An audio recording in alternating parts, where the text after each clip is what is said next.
All right, hello everyone, and I'm so glad you're joining me for another How Do I episode. Now, again, these questions, how do I, come from the various leaders that I mentor, some of their teams. And this is an interesting one because this happens to be about self-awareness and what happens when I get triggered.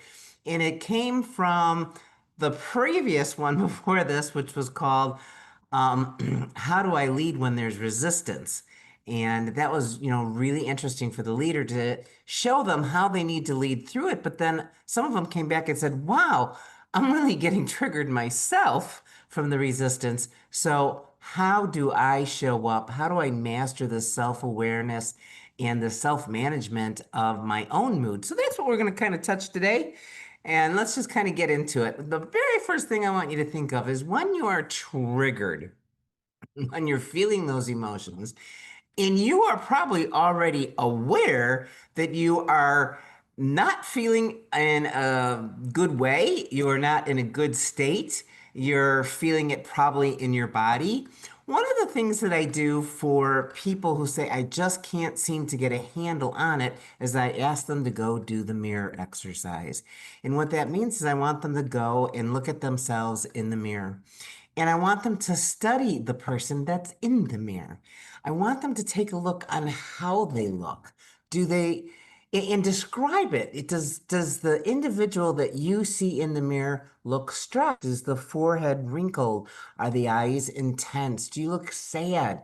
Do you look really frustrated? Do you look happy? Do you look joyful? And when they do that, and I ask them to do that consistently every day and kind of, and take the notes of what it is that they're seeing in that mirror, an interesting thing begins to step into their awareness. They realize that the person in the mirror changes when the person inside of them changes. And that's the whole key to how can I master being self-aware and self-management of my emotions and feelings. We are the puppet master. And so that mirror is simply a reflection of how you are showing up. And guess what? You are the one who gets to choose how you show up. Now, the interesting thing about the mirror exercise is many of us go through understanding how we are feeling in the moment with that situation that's got us triggered, but we don't necessarily go one step further and say, how am I being? What's my state of being? How am I showing up? Now, another exercise that I like them to do is to go find a body of water, one that would necessarily show their reflection in the water, and I want them to look at the water. And here they're going to ask, what is that reflection? And again, they'll probably get back to, it's very similar to the mirror, except with the reflection, if they were to put their hand in it, and just like this picture shows, there's a reflection of the hand, and if they were to swirl the water or touch the water, ripples would affect and that hand would dissipate. And the reason why I like the water reflection is it really tells us that our emotions, that reflection is like energy. It is energy. People pick it up. It's very similar, like when you walk into a room and everybody's triggered, you pick it up right away. Or you walk into a room and everybody's very joyful and they're happy and they're just kind of hanging and having a good time. You feel that as well. Bring someone in that type of a room who's very triggered, it's very obvious. So both of these are really good exercises to pull yourself back into the awareness of, I have the choice of how I show up. And that choice comes from me choosing my feelings. And feelings are simply information that our senses pick up. And then we move those feelings into an emotion. And we have a choice whether we want to emote with that feeling and emotion, or do we want to choose another one. Now, if you're a leader who has practiced many of the leadership skills that I teach and you're kind of into that mastery program, you're going to understand that how we choose to show up, how we choose to feel, how we choose to emote and react always makes an impact on how we lead. And again, You mirror yourself. But the other thing that's interesting about that exercise is if you show up very triggered with someone, they're going to mirror you as well. Just think about taking care of a 2-year-old or a bunch of 2-year-olds. They're all screaming bloody murder, they're hungry, they're tired, whatever. You wouldn't go to that 2-year-old and be screaming right back. No, you're going to be calm. You're going to be centered. You're going to choose your words very thoughtfully so that you could bring that emotion back down to neutral. That's what a leader does. So let's kind of get into some things that you can actually do to practice to create this awareness. What we're talking about with this self-awareness, and it truly is, awareness is a foundation of leadership. It's about the emotional recognition. So that's what we're talking about when you look in the mirror, right? You're becoming self-aware of how am I feeling? Now, if you think that you can go through life not feeling triggered, I'm going to call BS. Well, you're human. It's part of this 3D reality experience here. So, knowing the emotions that you have and recognizing them and understanding which ones are your strengths, which ones are your weaknesses, which ones do you value most.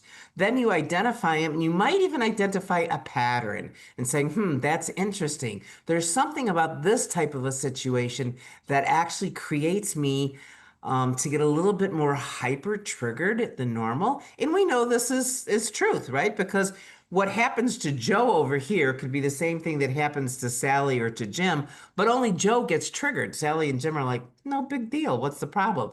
It's because of the context of our life and the experiences that we had. So you have to kind of get to really know your triggers. I suggest if you're working with a coach, to go down that route and try to observe them for a month and figure them out. And then also, the next thing is I would want you to write down what you personally value. Everybody values something. I get triggered when children are mistreated and elders are mistreated. It's just something that I am hypersensitive to, and that's because I value the wisdom of the elder person and the innocence of a child. And so those are things that I personally value, but you may not. So you could see maybe a kid being berated in the grocery store by a parent, and it might bother you, but you just walk by. I could walk by and I really take that in. So values, identifying the trigger, the emotional recognition of all of it, knowing how you are recognizing your emotions and making a note about them, which is why I always suggest you have a working leadership journal to begin to write these things down so that you can begin your mastery. And then obviously this self-awareness and this self-management is going to lead into a different type of leadership impact. Again, a leader can walk through the office thinking, just thinking, and the eyebrow is up. Maybe, their mouth is a little crooked, and everybody could perceive that one way when all you're doing is just thinking. It's almost as if the leader's tone and expressions are exaggerated. So more than ever, as a leader, you've got to realize what your impact is on people. Now, someone who might know you really well and has been under your leadership for a long time, they understand it. Bring someone new and they might be like, why is he walking around with his arms straight and his, hands fist and they're tucked in his pockets? He looks like he's angry. No, actually, he's just thinking. So that's one thing about the leadership impact and understanding that. Now let's kind of talk about this role of self-management in navigating through the challenges. When we have a challenge and we're in this VUCA and Banny environment, if you don't know what that is, check out the How Do I on that. But when we're in this constant change, this shift, this brittle and anxious and non-linear, meaning we can't figure out where these things are, that are coming at us that have never ever been in our world before or in our work environment, and is making this constant change. Where are they coming from? And they just keep coming. They're incomprehensible. That's what Banny is: brittle, anxious, nonlinear, and incomprehensible. So when you're in that situation and you're trying to navigate your team through it, it makes sense that you're going to pull in a lot of their emotional energy as you begin to settle them, and that could trigger you. So more than ever, you really have to work on your own emotional regulation. Make sure that you are prepared for their responses. Make sure you put your emotional shield up. They might be projecting some of their anger or their own triggered emotions on you. Get emotionally regulated. Two, I really want you to practice mindful practices. So when you're in that situation and you're trying to navigate your team through the changes and they're resisting, which is like what we talked about in the previous How Do I, you're going to find that you're pulling your egoic self starts to tell you stories in your head of they're being unfair. Oh, they're just being jerks. Oh, they're relentless. Why are they stupid? What's going on? When you start to hear that kind of chatter, that's talking about either the past or the future. I want you to just stay very present. I want you to breathe. I want you to know that mindfulness is about not being judgmental. It's being present and non-judgmental. And when you are present and not judging anything, that's when you can start to say, how am I feeling? How am I emoting? And what is the choice that I want for it? Then the third thing is to be able to adapt your leadership. So when you are aware of your emotions and getting ready to regulate them, and you're also really working on being in the present, not future tripping, not in yesterday's history, not cranking the stories, you're just observing, you can adapt your leadership style to any change, to any uncertainty, to any situation that may trigger you, and you can simply say, it won't trigger me. It fosters this sense of stability also within your team when they begin to trust that you have this solid foundation of not being wavered by a situation. That you can like stick the landing, like they say in the Olympics, right? Then now, the next thing is when you do this, you're going to make better decisions. And the reason why you make better decisions is your head and your mind, your intellectual thinking is very clear. When you get into mindfulness, you're kind of feeling your gut sense, your heart's giving you some direction, and then you move up to the intellectual part of your mind. And that's also where innovation occurs. It's also where the egoic stories could occur. But when you have settled the egoic stories, when you've gotten present, when you're managing your emotions, you're going to start to make better informed decisions because you don't have all of the static constantly coming at you. And then that's going to keep growing and enhance your emotional intelligence. It strengthens your personal relationships because your team's going to be able to see this leadership trait in you. They're going to want it. They're going to identify with it. They're going to begin to build more trust and respect with you. And when we have trust and respect with the teams and our direct reports and people that we lead, we have fellowship. And that's what leadership is. It's fellowship. So you get these strong relationships. You're increasing your resilience, but you're also increasing their resilience because you can teach them how also to be the observer. They're going through life, the situation's occurring, and they're observing. Here's my feelings, here's my emotions, here's how I want to be. Here's the stories that we tell ourselves that aren't necessary. We don't need to tell stories. Just get present with facts and truth right now. That's it. Don't future trip. When you're doing it, you're teaching them and your whole team, the culture is increasing their resilience, which is exactly what is needed during this banny environment. And then you're inspiring that leadership. So you're setting that positive emotional tone. And don't we all want to go home and feel fulfilled, feel challenged, feel supported, feel heard? That's a good day. We don't want to come home feeling like, oh, I had to stuff it. They were arguing. There's all this hidden agenda. There's politics. No, we don't want that. That's not a healthy culture. And that's not what any of us really want to work in.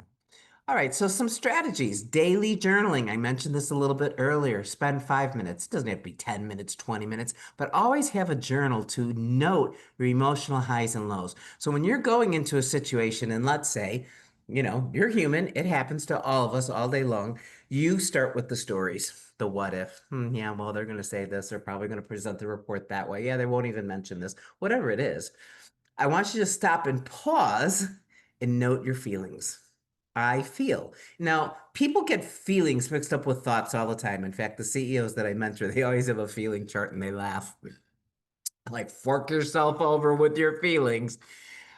So the feelings are happy, sad, glad, mad, frustrated, joyful. Thoughts are, I'm thinking that they're going to say this. No, that's a thought. You don't want to do thoughts. You want to journal about your feelings and you want to journal about does it trigger you or not. You want to ask yourself maybe why it is triggering you if you become aware. But if you keep doing it, and this is where when I teach my intuitive leadership, you can actually go within and begin to download some of that wisdom about that situation. It's a whole nother track. All right, number two, mindfulness breaks. Just take 2 minutes before meetings and center yourself. Just breathe. Breathe some oxygen into the frontal lobe of your brain. Breathe to just kind of get your blood pressure and your heart regulated, and just check in your emotions and say, I'm choosing to go in feeling sound, feeling prepared. Again, your cellular structure is going to act and react to how you program your mind to feel. And so if you say, I'm going to feel nervous, you're going to feel nervous when you go into the meeting. So don't say that. I'm feeling confident. I'm feeling courageous. I'm feeling compassionate. I'm feeling observant in a good way. I'm feeling really healthy because I'm observing. And then go back and kind of do the feedback loop. You might even ask some people that you do lead for feedback on how you reacted in that situation, or maybe they were the one that was triggered or they resisting and you help them. Go back and do a little check. How was I? Did I help? Did I not help? And take it to heart what they say. If they tend to project on you and regurgitate on you and throw some more things, projection, I always say, is like just stick a projector in your belly, turn the light on, and the light shines over there on that person rather than on me. Don't worry, that's why we put our shield up. Just put your leadership shield up and go, they're just projecting, that's okay. But it could be that you could ask someone in that feedback loop to give you some feedback and they're not projecting, and you'll get some great wisdom from them. Plus, it also cements that trust and respect in that leadership relationship. 4, write down, your own personal mission statement. Now, we can go into a whole class on mission statements and vision statements for your personal well-being. But I'm talking about the things that you value. I know what I value. I value authentic conversations. I value, the way that children and elders experience life. Those are part of my personal mission statement, and they show up kind of like in all areas of my life. So, what is it that you value? Because when what you value is not being treated well, that's what will trigger something in your world. All right, so let's just kind of wrap it up. So recognize the triggers. That's number one. Self-awareness, really important. Understand your feelings. Understand your team's feelings. That's what emotional intelligence is. Emotional intelligence says, I know and I'm aware of me. I know and I'm aware of you. And I'm also aware of this bridge of human behavior between us. Number two, when you feel triggered, take a moment to pause. Breathe. Consider what is the outcome that you want. Do you really want to mirror their intensity, their disgust, their, triggered emotion, their resistance, or do you want to do the opposite? So pause and assess. 3, do deep breathing. It always helps. You always need oxygen in your frontal lobe. When someone is really angry, the blood is released from the frontal lobe, and so is the oxygen. It's like talking to someone with 6 heads. Don't do that, and you don't want to be the leader like that. So breathe, take in some deep breaths. Really deep cleansing breath and blow it out. You'll feel better. And then number 4, select your response and select it with intention. Select it with that intuitive wisdom. Approach the situation with the mindset towards growth. So that is this lesson for today. You're going to find out that the negative patterns, this is what happens. It's self-talk. It's going to cloud the judgment. They create stress, raises your cortisol in your system, clouds your thinking, that distorts the reality. It makes challenges seem really, really distorted and overwhelming. And then, recognize the patterns is really essential to initiate some change. And positive reframes will take a negative challenge and those thoughts around it and open doors to new perspectives. It's also asking what's another way to look at this, which really is the first step to problem solving and innovation. It shifts and promotes a focus on solutions rather than the barriers. And by reframing, we start to build that resilience. So I'm really excited that you are listening to this. Now I'm super excited about this next thing. So here's what happens. I make these short videos because I mentor CEOs and they want me sometimes to meet with their teams, which I do periodically for an hour. And they choose a lesson on something that they're struggling with. And I start to record these video. Well, I don't even record, I just have the sessions. And so then I have the session and I've written the PowerPoint. And then sure enough, a few days after I've talked with their team, they go, "Do you have that PowerPoint? Do you have an article on that? Do you have some questions that maybe I could use in my one-to-one session?" And I start to create all that stuff. So I've realized that I have all of these little lessons or tools around one lesson. And then on top of it, I've written 6 books and they're in there. So I'm calling them all together now and saying, hey, you can get one Power Pack lesson, 8 ways to deliver this particular lesson to your team or use it to just reinforce your own leadership. All you have to do is go to theleadingheart.com, become a member for free, click up on the menu, the Power Pack, and you're going to see this Power Pack show up very soon if it's not up there already. And the one, number one, resistance to change, is the very first Power Pack that I pulled together. It's a good brother and sister, this one. And you will also be able to go to my YouTube channel. I think I can get there. Let's see. There we go. My YouTube channel, just go to YouTube, Leadership Wisdom with Fitz, and you will see that when I release another How Do I video, I think there's 6 up there now, and I'm going to go back and do the Power Packs with all of them. But when I release one, you'll get notified of it. And there's a lot of other great playlists on there as well. It's all about you finding your leadership wisdom from within so that you become the best leader and we can impact the world together. So thank you very much for listening. We'll see you on the other side. Have a good one, guys.